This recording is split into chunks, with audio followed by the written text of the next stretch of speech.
Good morning. Welcome back to Unlocking the Paradigm Portal. My name is Sarah. So let me tell you, the struggle to record this one has been real. So once again, I may fumble, I may fuck up, I may stumble. You might hear a cat meowing or cars going. I don't know. We're going with it. My phone has been ringing off the hook. I'm done trying. So I am just going to get this done. Work with me. So Monday, we talked about the trapped wound, right? That's the one that keeps the exit mapped, and it turns freedom into a cage that you build yourself. So if that one got you and hit you in the feels, sit with it. Don't rush past it. It sucks. I know. The only way to the other side of the stuff is to sit in the suck, okay? So today we're going to go somewhere that lives underneath that one, underneath a lot of the wounds, honestly, because the trapped wound, the unworthy wound, the unlovable wound, they all need a reason to exist, and this is the reason, or one of the reasons. It's the story that explains the other stories, and it doesn't make noise. It doesn't have some big, fancy, dramatic origin story. It just sits underneath everything else, festering, and has been there so long, you've probably mistaken it for your personality.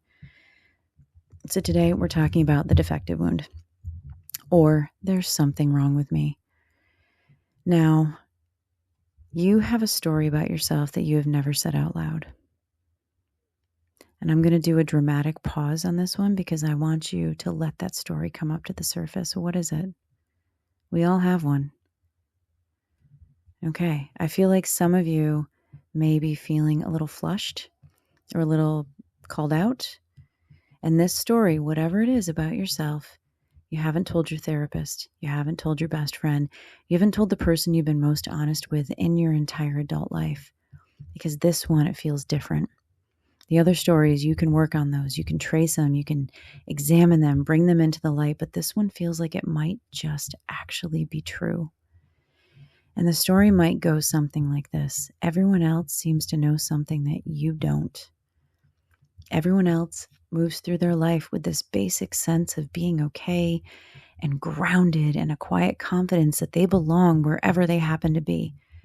And you've spent your entire life either performing that or working around the fact that it hasn't arrived for you, just waiting for the day it clicks into place and wondering in those quieter moments whether it ever will.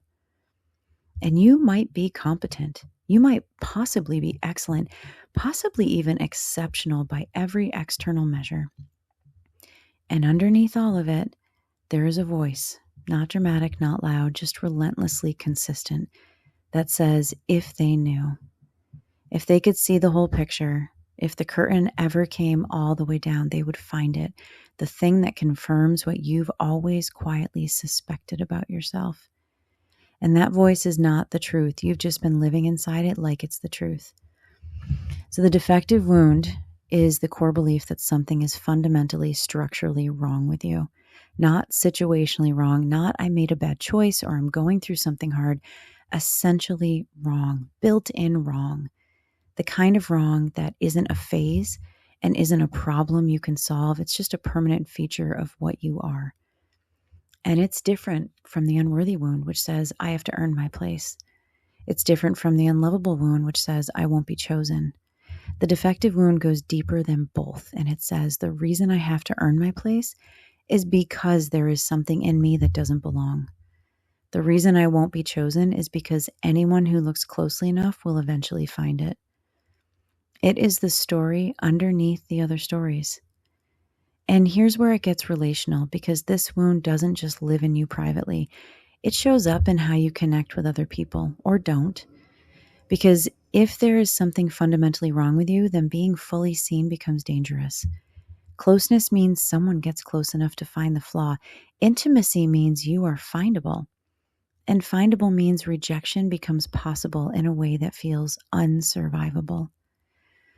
So the wound builds a protection system, and it keeps people at arm's length. And it seeks constant external validation, not because you're needy, but because the wound is trying to get enough evidence from the outside to quiet what it's saying on the inside. And it performs, and it perfects, and it preempts every possible criticism by getting there first. It can look like imposter syndrome so persistent, it has become your operating system, not just at work, but in life. The sense that you have assembled a version of yourself that passes inspection, but the assembly is yours and the inspection never fully closes. And it shows up as the need to explain yourself constantly, to preemptively justify your choices, your reactions, your needs before anyone has questioned them. Because the wound lives in anticipation of the finding. It knows the question is coming, so it answers before it's asked. And it shows up as a response to being truly seen. Someone reaches past that curated version and touches the actual person underneath, and instead of feeling known, you feel exposed. And instead of relief, there is something closer to panic, because visible means findable, and findable means the thing is now within reach. Perfectionism is not about high standards. It is about the terror of being found out. And you have been performing flawlessly for an audience of one. The voice inside you that is waiting for the proof. So where did this come from? Because we know it didn't start with you. Well, the greatest generation survived by being useful.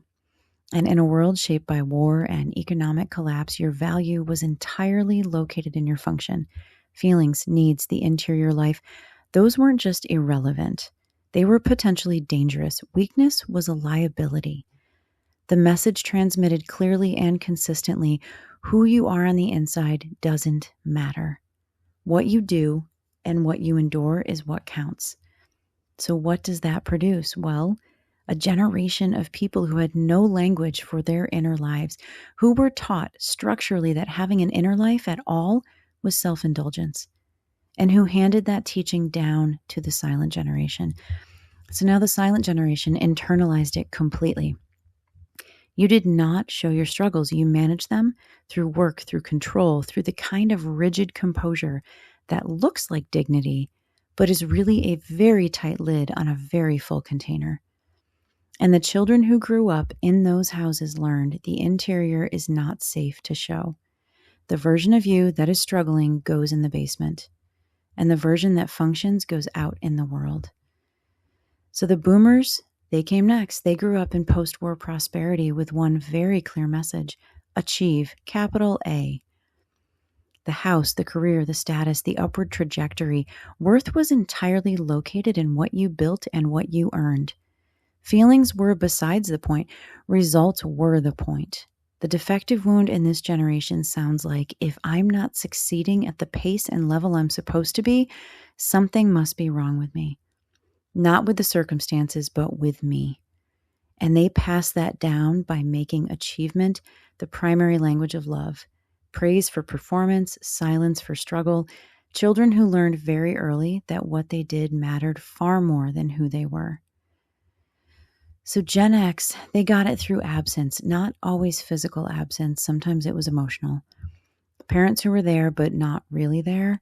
A generation of adults who were working and struggling and surviving and divorcing and drinking. And children who learned to read the room, take up less space, and not add to the pile. And when a child consistently feels like a burden or an afterthought, the nervous system does what it always does. It makes the child the reason. Not the circumstances, not the adults who were overwhelmed and had nothing left. You. Something about you required too much. Something about you was too needy, too sensitive, too much to manage on top of everything else. That is not the truth, but a child doesn't have access to the full picture. They only have themselves as the variable.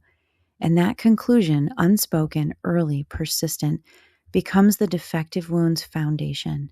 There is something about me that is inherently too much and not enough at the same time. So millennials were the participation trophy generation. I can't stand the participation trophy bullshit. They were told from childhood that they were exceptional and that they mattered and that the world was waiting for them. And then they graduated into a recession, drowning in student debt, into a job market that didn't want them, and a housing market they couldn't touch. And the story didn't match the reality. And when that gap opens up, the defective wound has a ready explanation. Maybe I was never actually that good. Maybe everyone else figured something out that I missed. Millennials also came of age as social media arrived, which handed the wound its favorite toy, a public scoreboard. So worth became measurable, likable, shareable, and the version of yourself that doesn't perform well enough in public doesn't just feel inadequate privately. It looks inadequate to everyone. So then Gen Z, they came of age in a world that felt genuinely unsafe. School shootings, a pandemic, a climate crisis, economic instability, not as background noise, but as the actual texture of daily life. They are the most mentally health literate generation in history. Talk to one sometime. They've got all the lingo. They know the language. They can name their triggers, identify their attachment styles, analyze their parents, explain their nervous system responses, and still, underneath all that fluency, the defective wound runs. Maybe because knowing the language and actually healing are not the same thing. Maybe because being told your feelings are valid while watching every system that was supposed to hold you fail creates its own particular exhaustion. The Gen Z defective wound sounds like I know exactly what's wrong with me and I still can't fix it, which to a wound looking for evidence sounds an awful lot like proof. Different generations, different experiences, same wound at the bottom. The wound got handed down through every generation that taught its children the interior is not safe to show. You are not defective. You are the inheritor of a very long silence. So how does this show up on a Wednesday morning at the crack of dawn in your actual life? It looks like the apology that comes before anyone has complained. You do something, you make a choice, you take up space, and immediately you apologize for it. Not because anyone objected, because the wound expects the objection and moves to preempt it. You've been doing this so long, it feels like you're being polite. And it looks like the way you tell stories about yourself. There's always a caveat. There's always a disclaimer. Always the part where you undercut your own accomplishment before someone else can. I got the promotion, but honestly, they were probably just desperate. The response was really good, but I don't know if it will last. People seem to like it, but I'm not sure it's actually that good. You land the punch on yourself before the crowd gets a chance. You framed it as humility, but it isn't humility. It's the wound running interference. And it looks like being uncomfortable with praise. Someone tells you that you did something genuinely, measurably exceptional, and you cannot receive it cleanly. It bounces off or it lands briefly and then something in you dismantles it. They're being nice. They don't know the whole picture. You are incapable of simply saying thank you and letting it be true. And it looks like pulling back right when something gets real. A relationship starts to deepen. Someone is showing up consistently, choosing you clearly, getting close enough to actually see you. And instead of leaning in, something in you starts to manufacture distance. Not consciously, just a slight withdrawal, a sudden awareness of their flaws, a creeping feeling that this is moving too fast. The wound doesn't want you findable, so it engineers space before anyone gets close enough to look. It looks like choosing relationships where you are always slightly less than your partner in some legible way. Always the one who loves more, always the one more invested, more emotionally available. And this is where it differs from the trapped wound, because in that case, you're always the one who needs them a little bit less, loves them a little bit less, always has one foot out and a little less emotionally available. They're mirror images.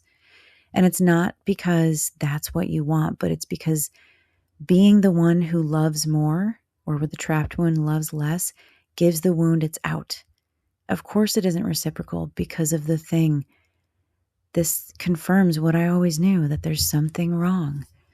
And it looks like the 3 a.m. audit, when the lights are off and the performance is over and there's nothing left to do but exist with yourself, and the inventory starts running.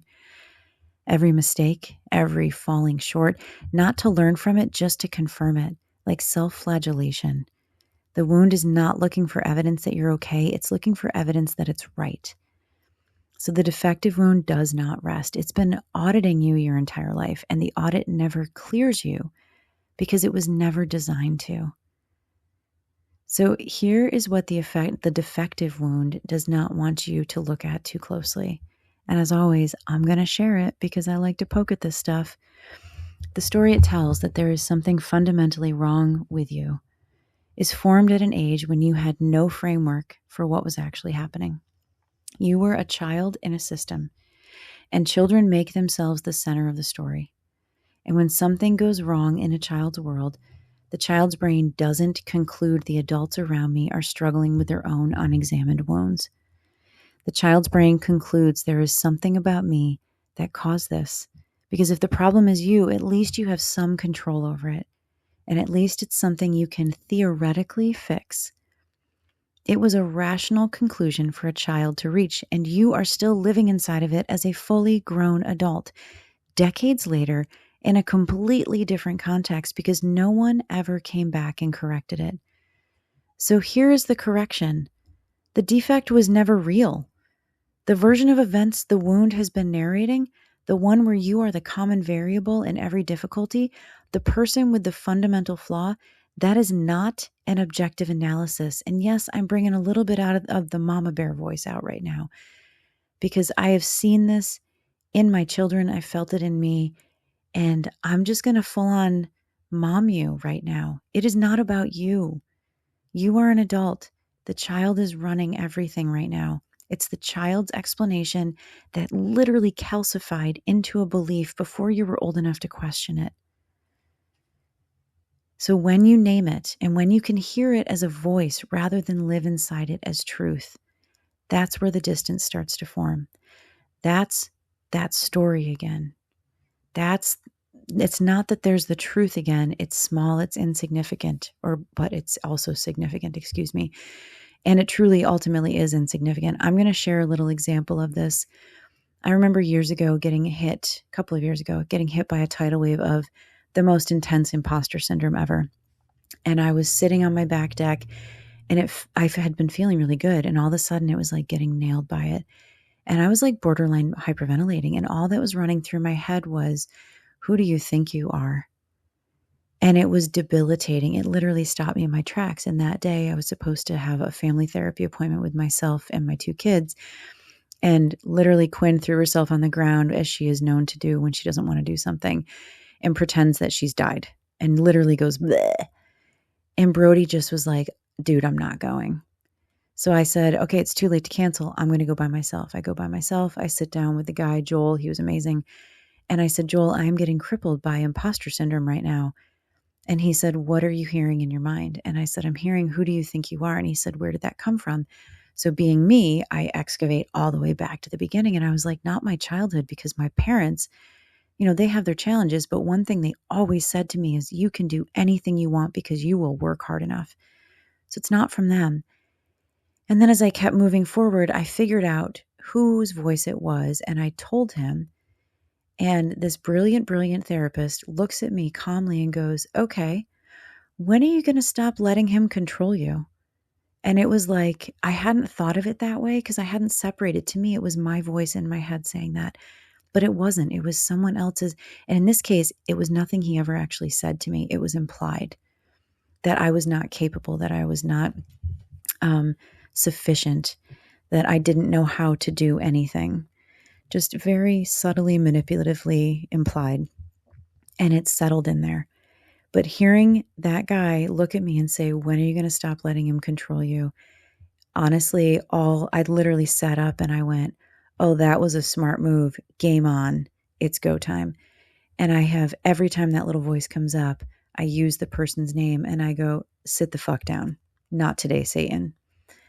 So whatever that story is that's coming up, whose voice is it? And just think of this story that I just shared.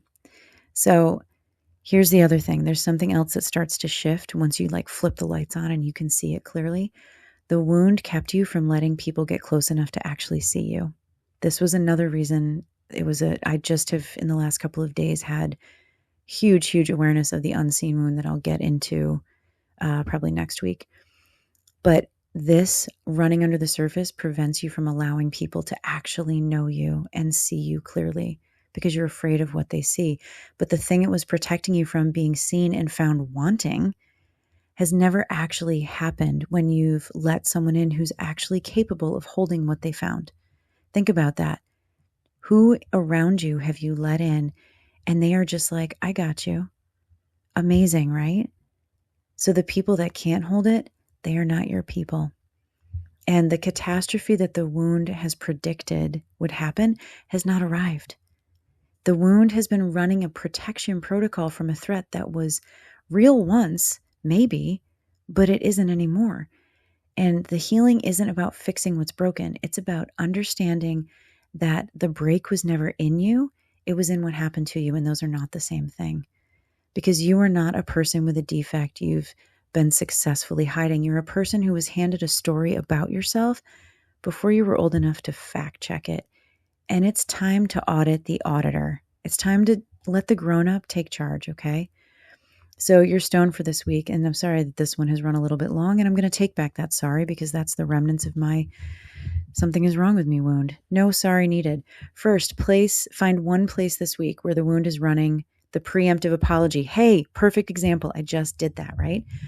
Where it puts up the disclaimer or the undercut before anyone else gets there and just catch it like I literally just did in real time. You don't have to stop doing it yet. Just catch it mid-swing and notice what it's protecting you from by getting there first. Second, receive one thing completely this week. One compliment, one acknowledgement, one moment where someone reaches towards you with something genuine. And instead of deflecting, minimizing, or immediately reciprocating so fast that you never actually absorbed it, you just say thank you and you let it be true for 10 seconds. Better yet, say thank you, I am, if that's an appropriate phrasing. Just take the compliment. You don't have to do it forever. Just hold it for 10 seconds. Let something good land without like an editorial commentary. The wound says that you will be found out, but the truth is you've already been found. And what they found was not the defect. It was you, just you and all your messy glory. Look at my blog post ever if you get a chance. I end it with you in the messy middle for a reason, because it's always messy and you are enough. You are more than enough in that messy middle. So I will see you Friday, and we're going to end this week with the bad wound, the one built entirely out of guilt. The one that has you apologizing, see, we're going to take the apology thing and go to the next level, has you apologizing for your own existence in 100 different ways every single day. It's the last one for the week, and it might be the most insidious of all for this week. And then next week, we're going to go into some more. So come back for it and have a fantastic Wednesday.